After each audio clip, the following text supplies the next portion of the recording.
সারা বাংলাদেশের মধ্যে কোঠা সংস্কার যে বিষয়টা, এটা নিয়ে একটা আন্দোলন চলতেছে দেশে। ছাত্ররা তাদের দাবি আদায় করার জন্য বিভিন্নভাবে রোড মার্চ, বিভিন্নভাবে আন্দোলন পরিচালিত করতেছে। আমি কিন্তু ছাত্রদের পক্ষে, কারণ আমি একজন ইউনিভার্সিটির ছাত্র, কুমিল্লা ইউনিভার্সিটির বাংলা বিভাগে আমি এখনো পর্যন্ত ভর্তি বিরাজমান। তো আমার এই ছাত্র ভাইয়ের আন্দোলন করতে গিয়ে অনেকেই কিন্তু শাহাদাতের পেয়ালা পান করছে, ইন্তেকাল করছেন।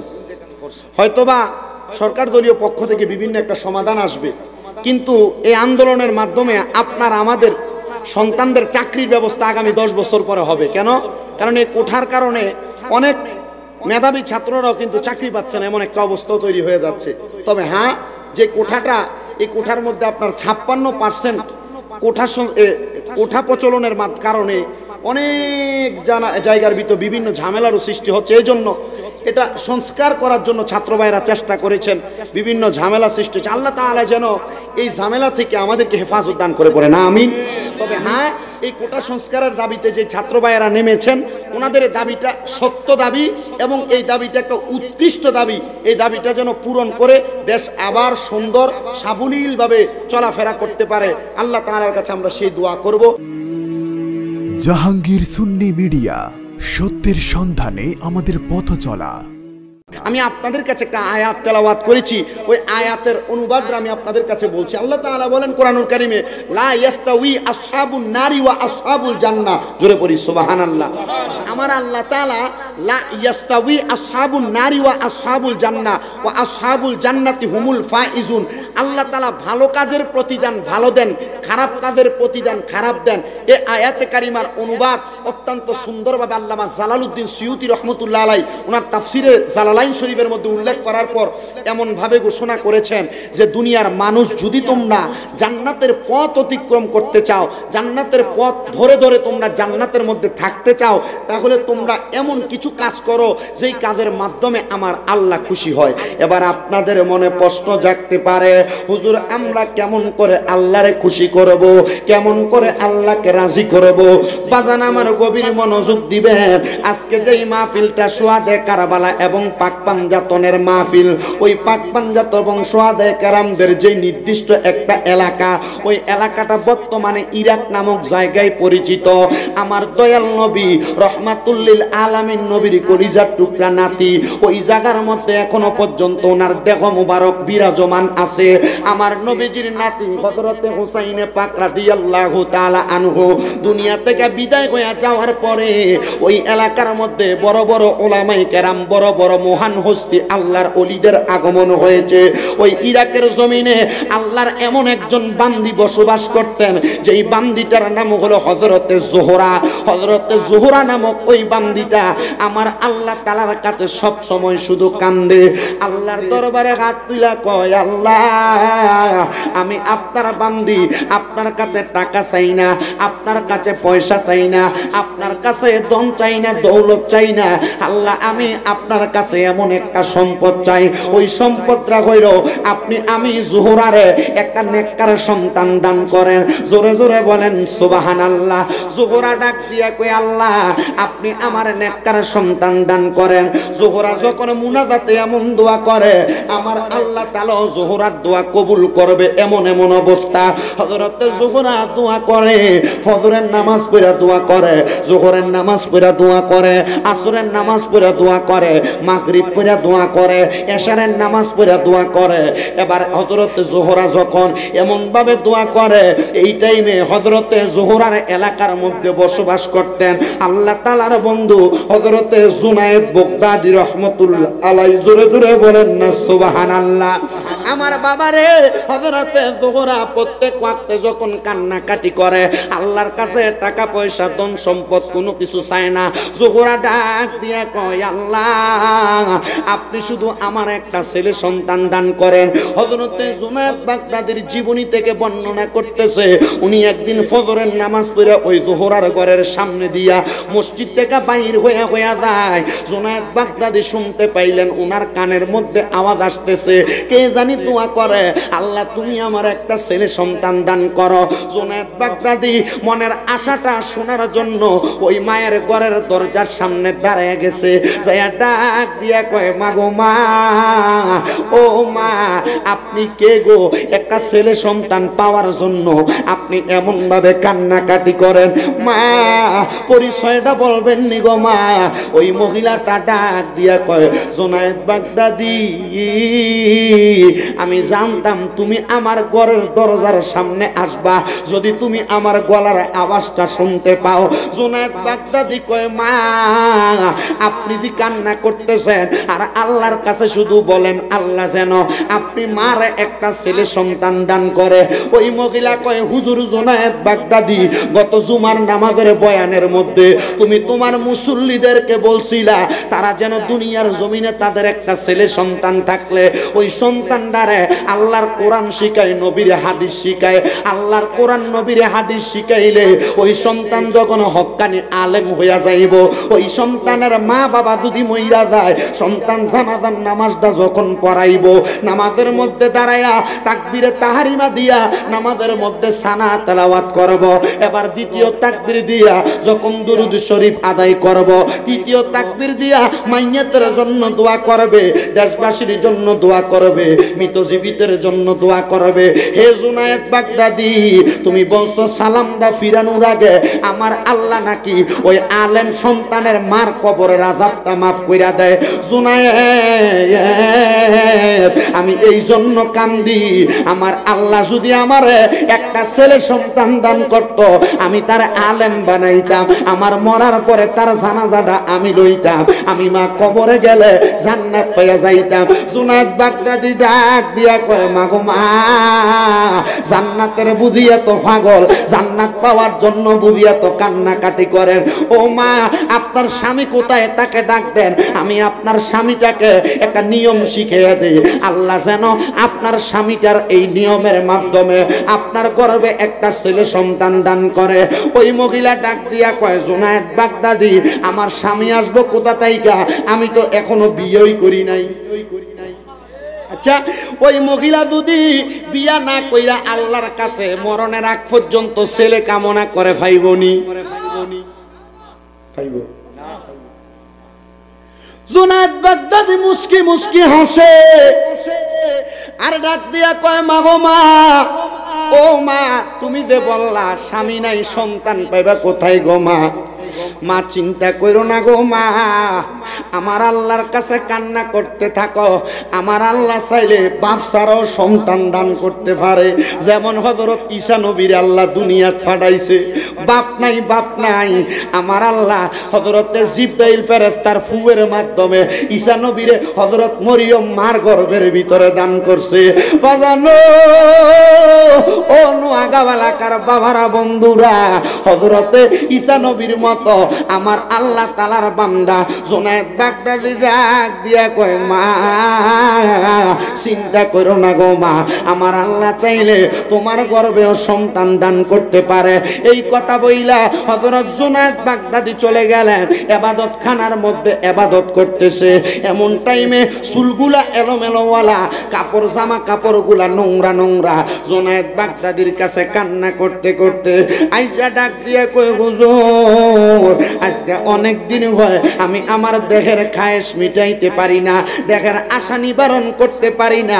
বলে কেন রে? বলে হুজুর আপনি আমারে দীর্ঘ 25 বছর আগে আমারে পাঠাইছেন রিয়াজত করার জন্য, পাহাড়ের গুহার মধ্যে বৈশা বৈশা আমি আমার আল্লাহ তাআলার এত ইবাদত করছি, এত ইবাদত করছি, আমার দাড়িগুলার দিকে তাকান, মুছগুলার দিকে তাকান, চুলগুলার দিকে তাকান, আমি এগুলা কাটার মতো কোনো সময় পাই না।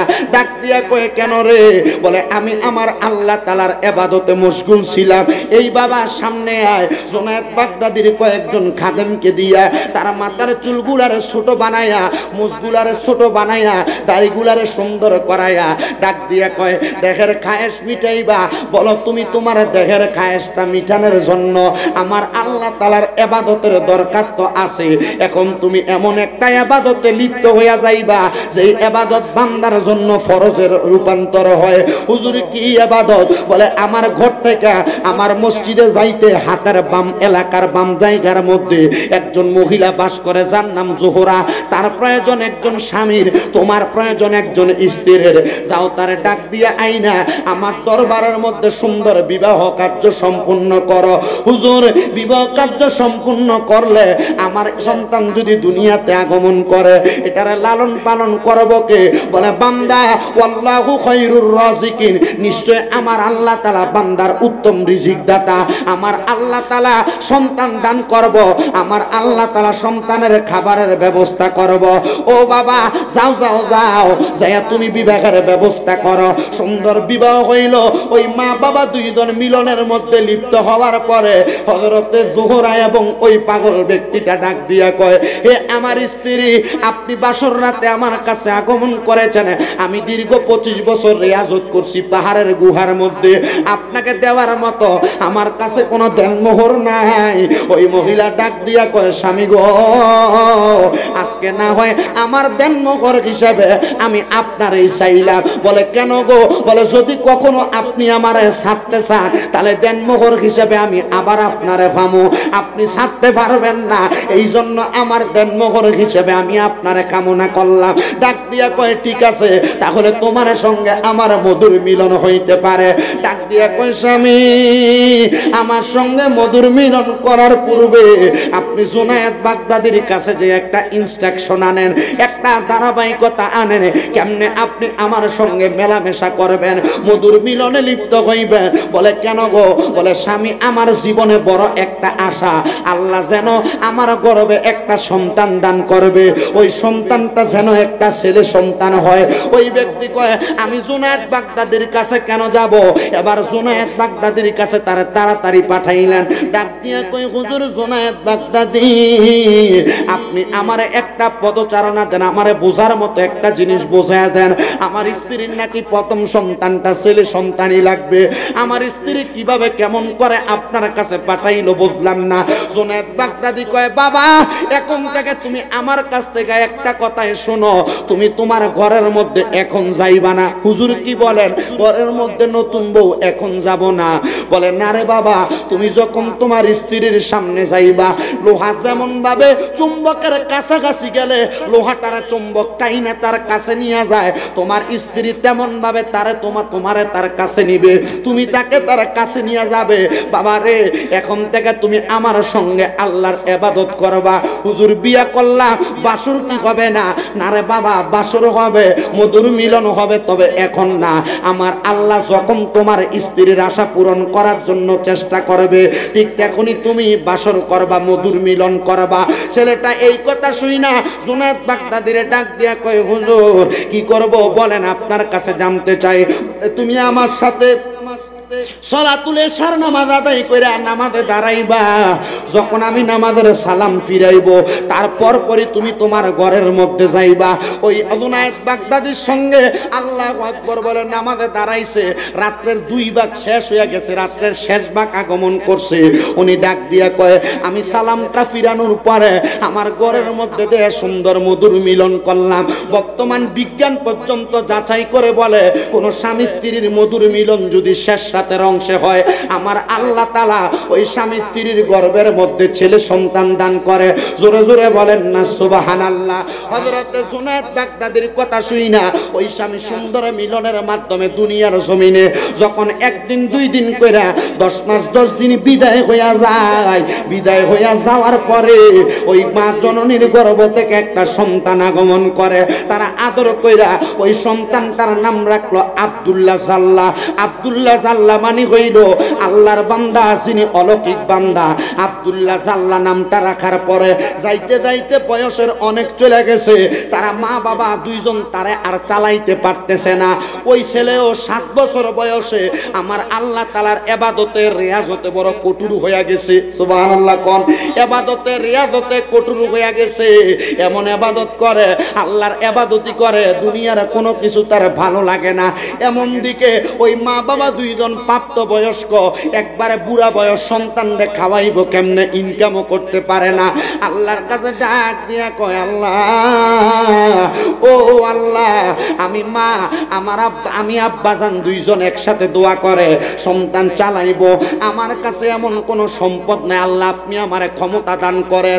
এবার ওই সন্তান 7 বছরের ছেলে মা বাবার সামনে আইসা ডাক দিয়া কয়, মা আব্বাজান আপনারা কি আমারে আল্লাহর রাস্তায় দিতে পারেন না? এই কথা শুনে মা বাবা আল্লাহর কাছে দোয়া করছে, আল্লাহ সন্তান দিয়ে আল্লাহ তোমার রাস্তায় যাইতে চায়। মা বাবা কয়, যারে ফুতুরে আমরা আল্লাহর রাস্তায় হাওলা কইরা দিলাম, আল্লাহর রাস্তায় দান কইরা দিলাম। ওই সন্তানটা যখন আল্লাহর রাস্তার মধ্যে হাওলা হয়ে গেছে, একদিন 2 দিন কইরা 10 বছর পর্যন্ত একজন হক্কানি রব্বানি মাশায়েখে আজমের কাছে আল্লাহ তাআলার কোরআন রসুলের হাদিস সম্পর্কে জানছে। 17 বছর বয়সে মা বাবার ঘরের দরজার মধ্যে এসে নক দিছে, আসসালামু আলাইকুম ওয়া রাহমাতুল্লাহ। আসুনি গো আমার মা, আসুনি গো আমার বাবা। মা বাবা ঘরের দরজা থেকে ডাক দিয়া কয়, আপনি কে গো? পরিচয় দেয়, আমি আপনার সন্তান। বলে, না আমার তো কোনো সন্তান নাই, একটা সন্তান ছিল, যেই সন্তানটারে আমি আল্লাহর রাস্তার মধ্যে দিয়া দিছি। আল্লাহর রাস্তায় কোনো কিছু দিলে এটা ফিরত লইতে হয় না।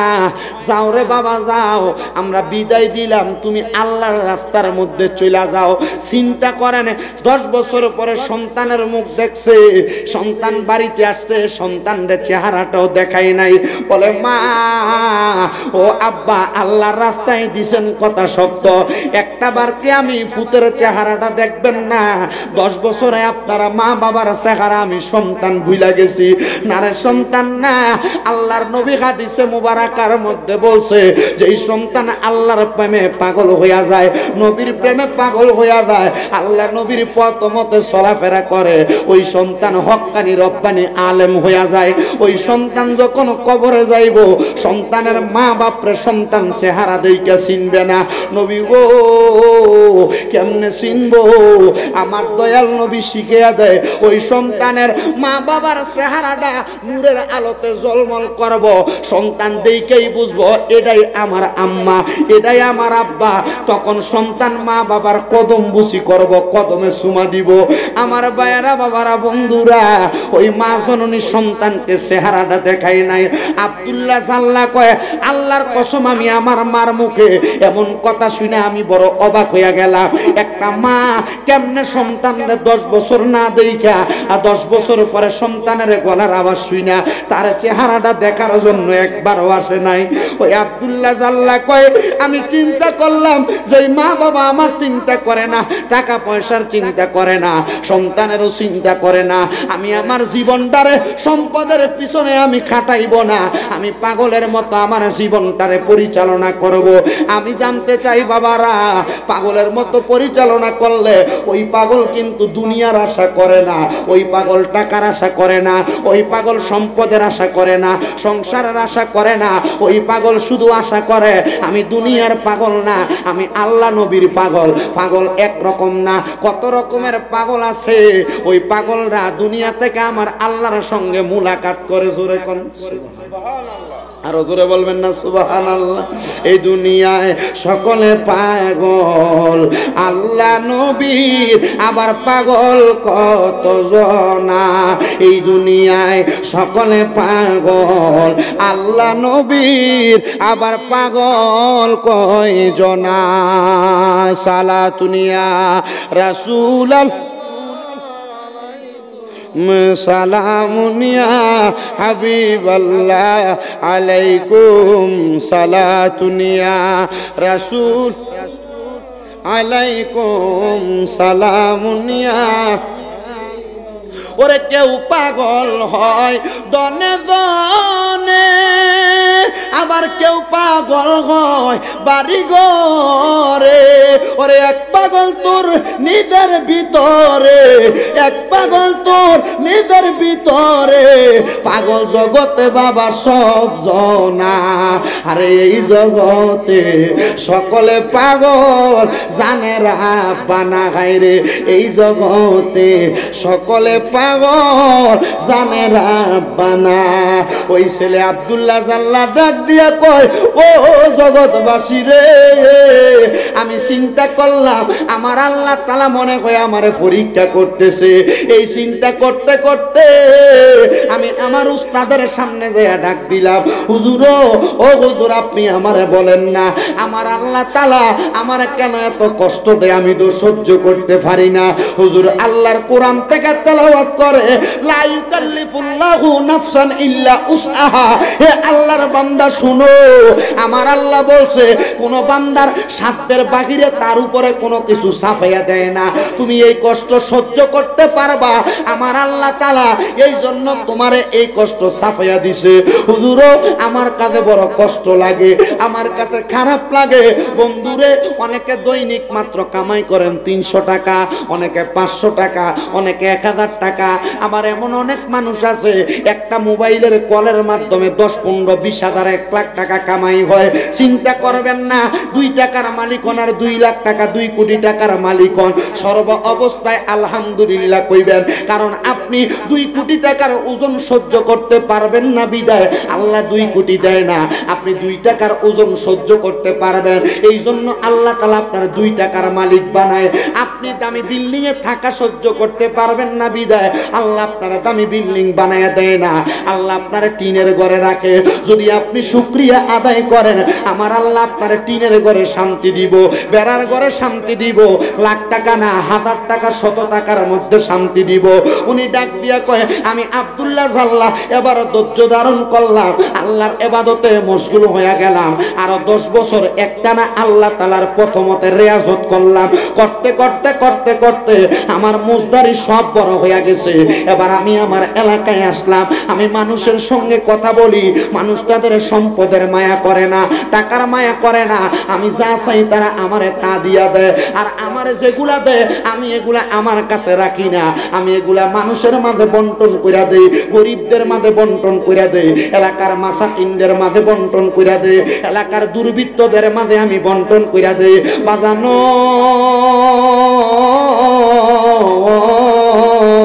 এবার হযরতে আব্দুল্লাহ জাল্লা কয়, আমার বয়স যখন 27 বছর, আমি আমার মুজদারিগুলো সুন্দর করে রাইখা আমি যখন মানুষের মাঝে আল্লাহর ইবাদতের তালিম দেওয়া শুরু করলাম, এমন টাইমে আমার সামনে হযরতে ওহাব নামক একজন আল্লাহর ওলি আগমন করলো।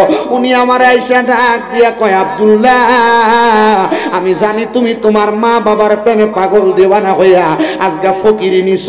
আব্দুল্লাহ, তোমার কাছে জানতে চাই, তুমি বলো ফকির কারে বলে? উনি ডাক দিয়া কয়, উত্তরটা আমি এখন দিব না, অল্প অপেক্ষা করেন। ঘর থেকে দৌড়ে বাহির হইয়া গেছে, বাহির হইয়া কিছুক্ষণ পরে আবার ঘরে আগমন করছে।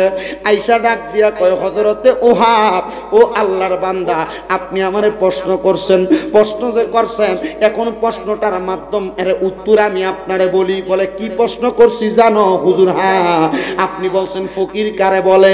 এ বাবা, ফকির কারে বলে শোনেন, যিনি সম্পদের মায়া করে না, টাকার মায়া করে না, দুনিয়ার আত্মীয় স্বজনের মায়া করে না, স্ত্রী পুত্রের মায়া ভিতরে রাখে না, দুনিয়ার সব মায়া মমতা মোহ ত্যাগ কইরা মহান মনিবের সান্নিধ্য অর্জনের জন্য জীবনটাকে তার প্রেমে বিলিয়ে দেয়, তারে ফকির বলে। এ বাবা, এই উত্তর কি তুমি ঘর থেকে বাহির হওয়ার আগে দিতে পারতা না? ডাক দিয়া কয়, হুজুর না। বলে, কেন রে বাবা? বলে, ওই সময় আমি দুনিয়ার পাগল ছিলাম। কেমনে পাগল ছিলা? বলে, ওই সময় আমার কাছে রূপার 10টা মোহর ছিল, আমি ঘর থেকে বাহির হইয়া ওই মোহরগুলা গরিবদের মাঝে বন্টন কইরা দিছি। গরিবদের মাঝে বন্টন কইরা যখন আমি ঘরে আসছি, তাহলে আমার কাছে আর কোনো সম্পদ নাই, আমার কাছে একটা সম্পদ আছে, ওই সম্পদ হলো আল্লাহ এবং নবী। আমি এই দুইটার সঙ্গে প্রেমের একটা সম্পর্ক লাগায়া আমি আমার কবরটারে পরিষ্কার বানাইতে চাই। বলে, তোমার আমার কবর পরিষ্কার হইব এটা তুমি কেমনে বোঝো? কয় যারা ফকির হইয়া আল্লাহর সান্নিধ্য দুনিয়াতে অর্জন করে মরে তারা অবশ্যই কবরে যাওয়ার পর মহান মনিবের সান্নিধ্য লাভ করে। বন্ধুরে, পর্দার অন্তরালের মা বোনেরা, আমার বাবাজিরা, বন্ধুরা, সোশ্যাল মিডিয়ার মাধ্যমে দেখনেওয়ালা বাবাজিরা, বন্ধুরা, আল্লাহর সান্নিধ্য অর্জনের জন্য দুনিয়ার মায়া ত্যাগ করা লাগবে, আল্লাহর ইবাদতে মশগুল হওয়া লাগবে, আল্লাহ নবীর পাগল হওয়া লাগবে, যেটা বর্তমান জামানার মানুষ করতে একবারও রাজি না। এই জন্য আমি আমার এই নোয়াগাঁও এলাকার পর্দার অন্তরালের মা বোনেরা যারা আমার বয়ান শুনতেছেন, আপনাদের কদমে হাত রেখে আমি বলবো, মা গো মা, ও মা, আপনারা তো সংসারের কর্ম শেষ কইরা মাঝে মাঝে একটু সুযোগ পান, ওই সুযোগটা আপনি আল্লাহর ইবাদতে কাটাইবেন, আপনি আল্লাহর ইবাদতে কাটাইবেন, ইবাদতে কাটাইবেন। দেখবেন আপনার বংশের মানুষ কবরে থাকলে আল্লাহ গুনাহ মাফ করব, আপনার অভাব থাকলে আল্লাহ দূর করব, টেনশন থাকলে দূর করব, মুসিবত থাকলে দূর করব। আমার মা বোনদের কাছে আবদার, যদি সুযোগ পান নামাজ পড়ার পরে স্বামীদের ফাগুলার কাছে বসে থাকবেন, একটু খেদমত করবেন। আপনি নামাজ পড়লে 6 রাকাত, 20 রাকাত, 100 রাকাত নফল নামাজ পড়লে যে সওয়াব পাইবেন, জামাইদের পায়ের কাছে বসা অথবা মাথার কাছে বসা মাথায় হাত বুলায় একবার হাত বুলিয়ে দিলে 100 রাকাত নফল নামাজের চাইতে বেশি সওয়াব পাইবে।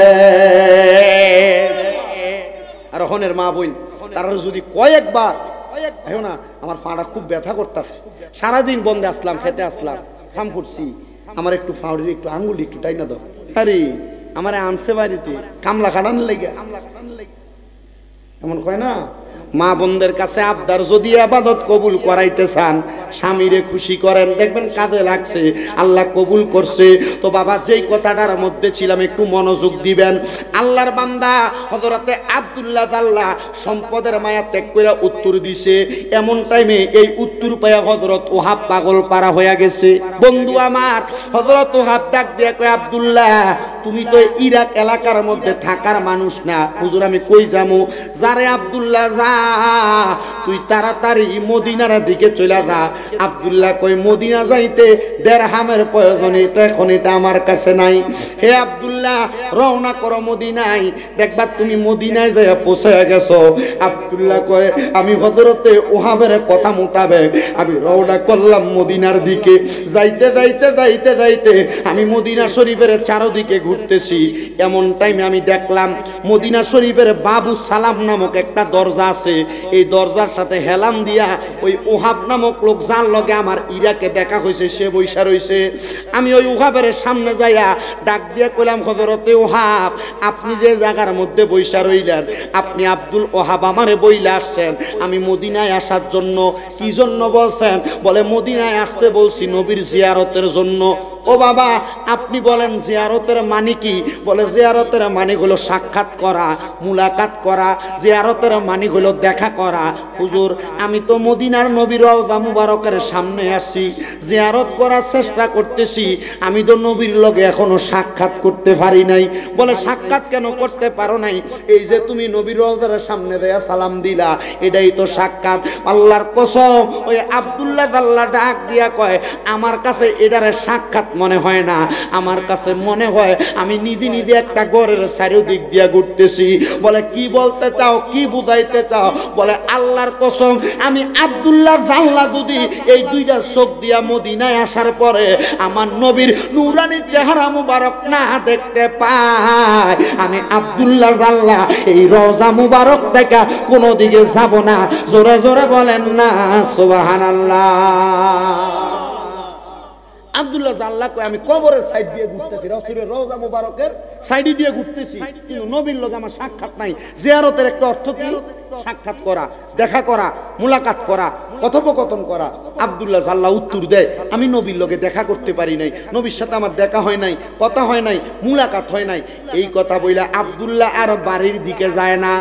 ওই যে দুইজন মা এবং বাবা ঘরের মধ্যে, এমন টাইমে আব্দুল্লাহর উস্তাদের কাছে ইরা কাইসা কয়, হুজুর আমরার মনটা চাই আমরা সন্তানটারে একবার দেখতাম, আমরার মনে হয় আমরা আর বেশি দিন বাঁচতাম না। ও বন্ধু, আল্লাহর যারা ইমানদার বান্দা, মুমিন বান্দা, তারা মরণের আগে তাদের মনের ভিতরে জানা হইয়া যায় তারা মারা যাবে, মরণের আগে তাদের জানা হইয়া যায় তারা দুনিয়া থেকে চলে যাবে। এজন্য বান্দারা দুনিয়াতে সুন্দর করে ওযু বানাইয়া সুন্দর করে মরণের প্রস্তুতি নিয়ে সব সময় থাকে। আপনাদের কাছে করজোরে আবদার, রব্বান ফকির সাহেব এমন একজন আল্লাহর পাকের আশ বন্ধুর পাগল, আব্দুল মান্নান সাপির নূরপুরে অবস্থিত। ওই আল্লাহর ওলিদের একটা খাস তালিম হইল, আমাদের ভক্ত মুরিদানরা সব সময় তোমরা ওযু বানাইয়া রাখবা। হুজুর কেন? কারণ সব সময় ওযু বানাইয়া থাকলে ওই অবস্থায় যদি মারা যাও, আল্লাহর কসম আল্লাহর নবী কয় এটা শহীদের মর্যাদা পাইবা। নবী কয় শহীদরা জাহান্নামে যাবে না, অবশ্যই শহীদরা জান্নাতে যাবে। আমি জানতে চাই বাবারা, এই আমলটা শহীদদের সাথে জান্নাতে যাওয়ার জন্য আমরা সর্ব অবস্থায় ওযু করে থাকার দরকার আছে না নাই?